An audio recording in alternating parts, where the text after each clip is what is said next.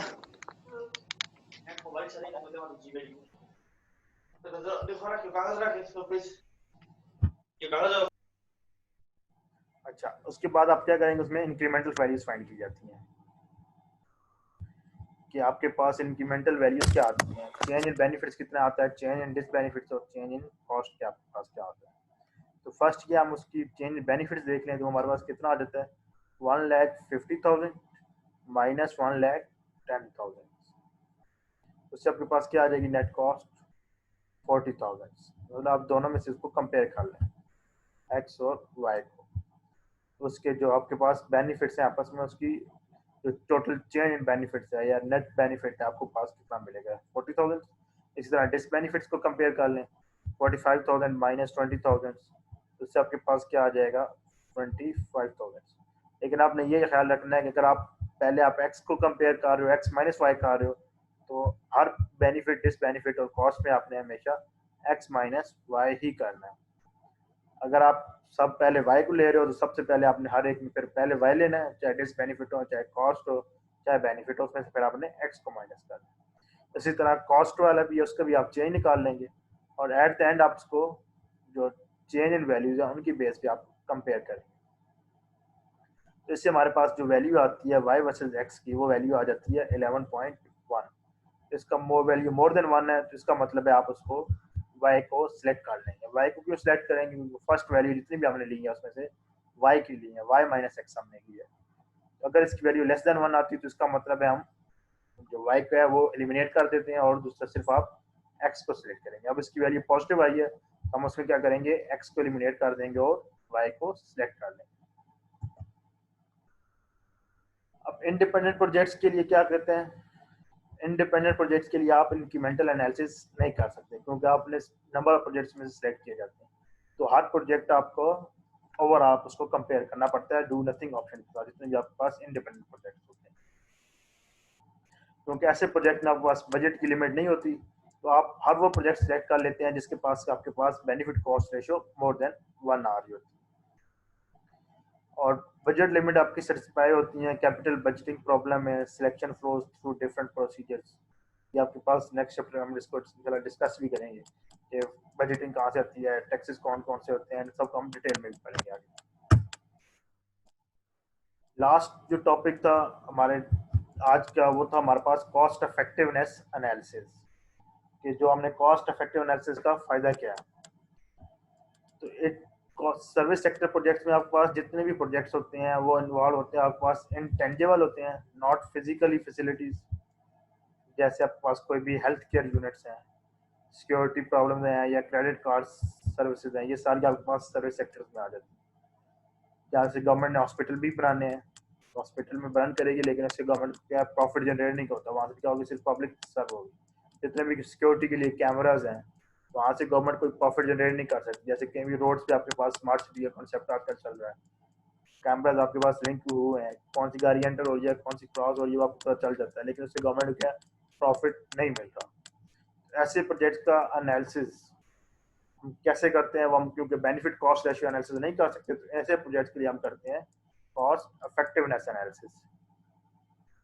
Cost effectiveness analysis करता क्या है कि आपकी जो मॉनेटरी कॉस्ट एस्टिमेट होता है उनको लिंक करता है नॉन मॉनेटरी बेनिफिट एस्टिमेट के साथ। जो भी आपके पास कॉस्ट आएगी उसको बेनिफिट, क्योंकि ये मेजरेबल बेनिफिट्स नहीं आते, उसका इन टर्म्स ऑफ कैश आपके पास नहीं आ रहे होते, ये सारा आपके पास नॉन मॉनेटरी बेनिफिट्स होते हैं, तो उनको आपस में कंपेयर करता है। तो इसके लिए जो हम चेक कैसे करते हैं कि आपके पास कॉस्ट इफेक्टिवनेस रेशियो आपके पास होती है equivalent total cost divided by total effectiveness में, ये कि वहाँ पे उसका कितना इफेक्टिव क्या हुआ है या उसका इम्पैक्ट क्या हुआ है, उन दोनों को आपस में कंपेयर करें तो इससे हमारे पास आ जाती है कॉस्ट इफेक्टिव एनालिसिस। इसका प्रोसीजर क्या होगा, सबसे पहले आपने वही टोटल कॉस्ट फाइंड करनी है, उसके बाद आपने टोटल इफेक्टिवनेस मेजर फाइंड करनी है और एट द एंड आप दोनों की रेशियो कैलकुलेट कर लें। रेशियो निकाल के तो अगर आपके पास मल्टीपल प्रोजेक्ट्स हैं तो उनको एक आप स्मॉलेस्ट टू लार्जेस्ट या लार्जेस्ट टू स्मॉलेस्ट आप उनको ऑर्डर में प्लेस कर दें, उसके बाद क्यूमुलेटिव कॉस्ट फाइंड कर लें, उनको कंपेयर कर लें अपनी बजट्स के साथ। हर वो प्रोजेक्ट आपको बस में एग्जीक्यूटेबल होता है जिसकी लिमिट एक्सीड नहीं करती बजट से। जितने अगर सारे प्रोजेक्ट की लिमिट की बजट से एक्सीड कर जाए उनकी कॉस्ट, तो हम किसी भी प्रोजेक्ट को एग्जीक्यूट नहीं करते वहाँ पे। इसको एग्जांपल के तौर पर आप देखें कि जैसे कोई एक ग्रेजुएट ट्रेनिंग प्रोग्राम है जिसकी हमारे पास ये डेटा ग्राफिकली शो किया हुआ है, डिफरेंट अल्टरनेटिव्स हैं या डिफरेंट डिग्री प्रोग्राम्स हैं, इनमें से हमें कौन से टाइम पे रन करना चाहिए, इंडिकेटिंग कि हमारे पास बजट कितना है, 5 लाख मिलियन का डॉलर्स का। तो सब के लिए हमारे पास कॉस्ट इफेक्टिवनेस गिवन है और उसकी प्रोग्राम की कॉस्ट भी हमें गिवन है। प्रोजेक्ट प्रोग्राम ए के लिए भी, प्रोग्राम बी के लिए भी, प्रोग्राम सी बी के लिए और डी के लिए। तो फर्स्ट स्टेप आपने क्या करना है, क्योंकि हमें टोटल कॉस्ट गिवन है, प्रोग्राम की कॉस्ट जो है बेसिकली, तो हमें उनको रैंक करना है इंक्रीजिंग फॉर्म में। सबसे पहले स्मॉलेस्ट आ जाएगा बी का जिसकी वैल्यू कितनी थी 752, उसके बाद 1200, फिर 1800 और एट द एंड सी की एक्स की 2000। और अकॉर्डिंगली फिर आपकी इनकी कॉस्ट जो है वो भी आपकी एक ऑर्डर में आ जाएंगी, क्यूमुलेटिव कॉस्ट भी और टोटल कॉस्ट। तो अब उसके बाद जब आपके पास इनको ऑर्डर में कर दिया तो उसके बाद आप उनकी क्यूमुलेटिव कॉस्ट फाइंड आउट करते हैं। तो वो कैसे की जाती है? फर्स्ट एज इट इज 98,000, जिस तरह हम उसका फ्रीक्वेंसी टेबल ड्रा करते हैं स्टैटिस्टिक्स में, उसी तरह करेंगे। फिर 98 प्लस 305, तो उससे आपके पास जो आंसर आ जाएगा वो आ जाएगा $403,000। $403 प्लस 365, उससे आपके पास क्या आ जाएगा? 768। 768 प्लस 126, तो उससे आपके पास जो क्यूमुलेटिव वैल्यू आ जाएगी वो आ जाएगी $894,000। और उसके बाद हमने जो नेक्स्ट स्टेप होता है, हर वो प्रोजेक्ट सेलेक्ट करना है जिसकी बजट से एक्सीड नहीं कर रहा। अब हमारे पास जो बजट कॉस्ट थी, जैसे हमारे पास गिवन थी कि वो 5 लाख मिलियन है, तो उससे हमारे पास कितने प्रोजेक्ट हैं? 2 प्रोजेक्ट आपके पास आ जाते हैं, ए बी और बी। आप दोनों को सेलेक्ट कर सकते हैं। तो इनकी टोटल कॉस्ट कितनी आ रही है? 4,10,03,000, which is less than 5 lakh. अच्छा, अगर म्यूचुअली एक्सक्लूसिव इवेंट्स आ जाएं कॉस्ट एनालिसिस इफेक्टिवनेस रेशियो के लिए, तो उसका जो जनरल प्रोसीजर होता है, सबसे पहले आपने वही अल्टरनेटिव्स को एक ऑर्डर में अरेंज करना है। उसके बाद हर एक की आपने अपनी इफेक्टिवनेस रेशियो कैलकुलेट करनी है। चेंज अगर चेंज इंक्रीमेंटल कॉस्ट भी निकालेंगे, इंक्रीमेंटल इफेक्टिवनेस भी निकालेंगे, और उसके बाद उनकी रेशियो को लेके कंपेयर करेंगे। हर इसकी वैल्यू डोमिनेंस प्रेजेंट, जिसकी वैल्यू ग्रेटर देन 1 है उसको आप सेलेक्ट कर लेंगे, जिसकी वैल्यू लेस देन 1 है उसको आप सेलेक्ट नहीं करेंगे। या दूसरा, आपके बजट से जो भी इसकी वैल्यू स्मॉलर देन 1 आती है सबको सेलेक्ट करेंगे। जैसी बजट की वैल्यू एक्सीड कर जाती है वहाँ से आप उसको सेलेक्ट नहीं करेंगे। और एट देन मतलब ये अपने बजट लिमिट ही बेसिकली आपका क्राइटेरिया होगा जिसको आप अप्लाई करेंगे सेलेक्ट करने के लिए, कौन सा बजट आप सेलेक्ट करें कौन सा ना करें। तो इसकी एक एग्जांपल अगर देख लें, सपोज हमारे पास 3 प्रोग्राम है, ए बी और सी। कॉस्ट हमें गिवन है हर प्रोग्राम की। ए के लिए गिवन है 2200, बी के लिए 1400, सी के लिए 6860। इफेक्टिवनेस हमारे पास गिवन है, मतलब प्रोडक्ट प्रोग्राम एक की जो इफेक्ट फिजिबल है वो 4% के लिए है, बी आपके पास 2% के लिए है, और सी क्या है आपके 7% के लिए फिजिबल है। और इफेक्टिवनेस रेशियो और उसका C R divide by win calculate कर लें तो उसकी वैल्यू आ जाती है, जो पर पर्सन आज के पास आ जाती है 2200 डिवाइड बाई 4 करेंगे तो 550, 1400 डिवाइड बाई 2 700, 6860 डिवाइड बाई 7 तो उसकी वैल्यू आ जाएगी 980। जब हमारे पास ये वैल्यूज आ जाए उसके बाद आप इनको एक ऑर्डर में रैंक करना है, इंक्रीजिंग ऑर्डर में जिसे हम कहते हैं रैंक करना है अपन उसको। तो पहले हमारे पास बी की कॉस्ट थी 1400, फिर ए की, फिर सी की, जब आपके पास एक रेंज में हो गए उसके बाद आपने इनकी इफेक्टिवनेस रेशियो कैलकुलेट कर लें। जैसे अब पहले हम बी को कंपेयर करेंगे विद डू नथिंग के साथ, तो बी की में आपके पास कॉस्ट आ रही है 1400 और वो कितना परसेंट के लिए इफेक्टिव है 2 के लिए, तो उससे हमारे पास आंसर क्या आ जाएगा 700। इसी तरह एक कंपेयर करेंगे, ए वर्सेस बी के साथ कंपेयर कर लें तो उसके पास क्या आ जाएगी 2200 माइनस 1400 डिवाइड बाई 4 माइनस 2, तो उससे आपके पास आंसर आ जाएगा 400। 400 आपका वैल्यू पॉजिटिव आई है तो इसका मतलब कि आप बी को एलिमिनेट वहां से कर सकते हैं। इसी तरह सी के साथ ए के साथ भी कंपेयर कर लें, अगर उसकी वैल्यू नो डोमिनेंस है तो उसकी वजह से उसको हम सी को रिटेन कर लें। और ए और सी को सेलेक्ट करने के लिए आपको जो क्राइटेरिया सेट कर सकते हैं। लास्ट जो टॉपिक था हमारे पास वो था ethical consideration.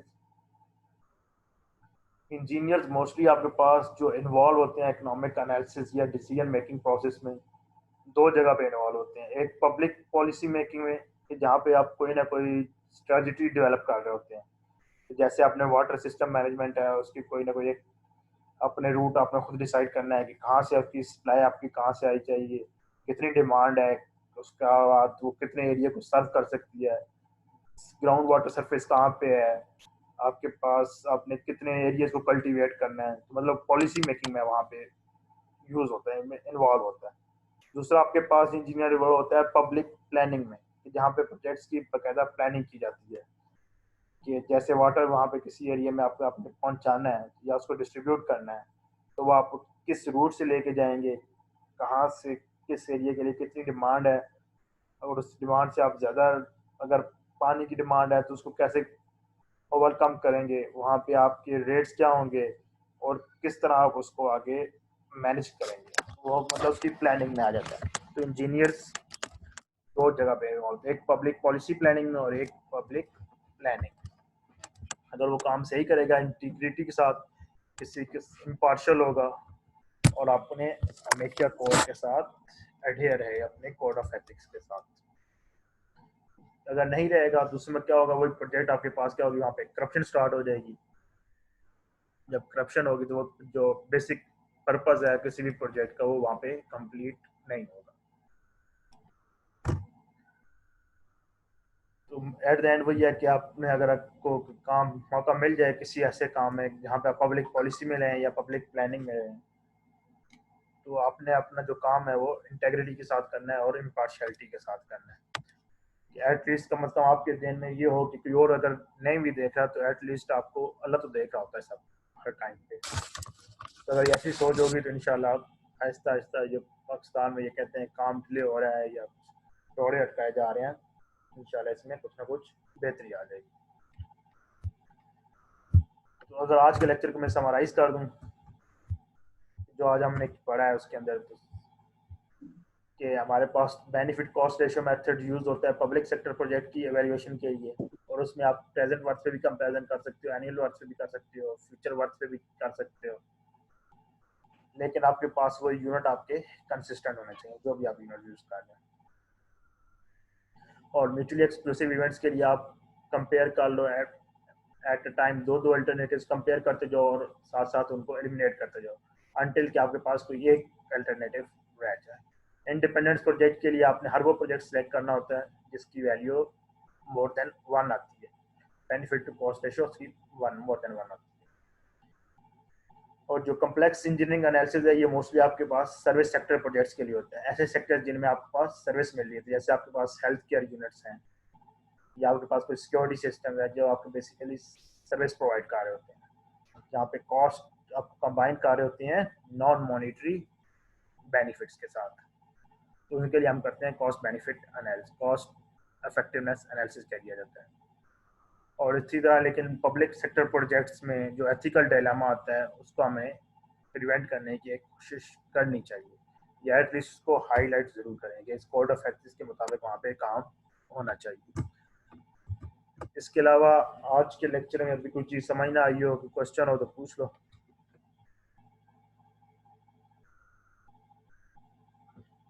Any doubt? No sir.